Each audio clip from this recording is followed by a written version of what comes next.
దేశవ్యాప్తంగా లోక్సభ అసెంబ్లీ ఎన్నికలకు రంగం సిద్ధం కాబోతోంది. 7 దశల్లో ఎన్నికలైతే జరగబోతున్నాయి. ఇక మొదటి దశకు సంబంధించి ఎన్నికలు కూడా సిద్ధమైతే కాబోతున్నాయి. ఈ రోజు నుంచి నోటిఫికేషన్ ప్రారంభం కాబోతోంది.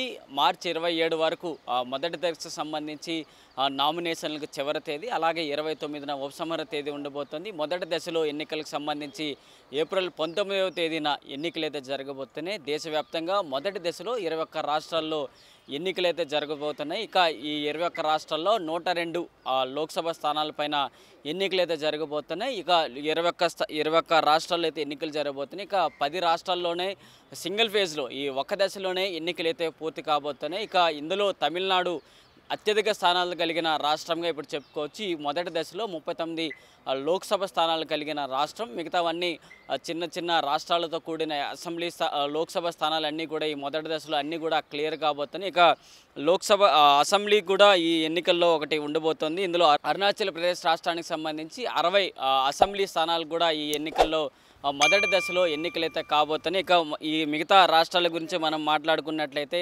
అరుణాచల్ ప్రదేశ్ రాష్ట్రంలో 2 లోక్సభ స్థానాలు, అలాగే అస్సాంలో 5, బీహార్లో 4, ఛత్తీస్గఢ్ 1, మధ్యప్రదేశ్ 6, మహారాష్ట్ర 5, మణిపూర్ 2, మేఘాలయ 2 స్థానాలు, అలాగే మిజోరాంలో 1, నాగాలాండ్లో 1, రాజస్థాన్లో 25కు లోక్సభ స్థానాలకు గాను మొదటి దశలో 12 కాబోతున్నాయి. అలాగే సిక్కింలో 1, త్రిపుర 1, ఉత్తరప్రదేశ్లో 80 లోక్సభ స్థానాలు ఉన్నాయి. అందులో ఇప్పుడు మొదటి దశలో 8 లోక్సభ స్థానాలు పోలింగ్ అయితే కాబోతున్నాయి. అలాగే ఉత్తరాఖండ్లో 5, వెస్ట్ బెంగాల్లో 3, అండమాన్ నికోబార్లో 1, జమ్మూ అండ్ కాశ్మీర్లో 1, పుదుచ్చేరిలో 1, తమిళనాడులో 39 స్థానాలకు ఈ మొదటి దశలో ఎన్నికలైతే కాబోతున్నాయి. అంతా కూడా ఇప్పుడు టార్గెట్ మొత్తం బీజేపీ కావచ్చు, ఇటు కాంగ్రెస్ కావచ్చు, రెండు జాతీయ పార్టీలు కూడా ఒక తమిళనాడు పైన ముఖ్యంగా ఫోకస్ పెట్టుకుంటూ కూడా ముందుకెళ్తున్నాయి. ఇక తమిళనాడులో 39 స్థానాలకు గాను 2014, 19లో చూసుకున్నట్లయితే కాంగ్రెస్, అలాగే ఇటు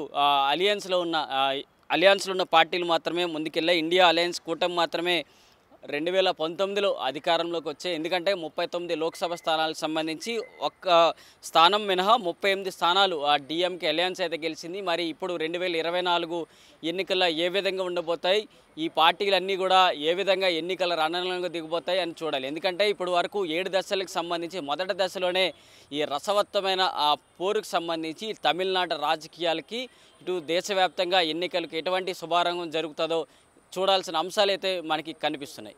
వీడియో జర్నలిస్ట్ సంజయ్ కౌశల్తో ప్రశాంత్, ఆంధ్రప్రభ, న్యూఢిల్లీ.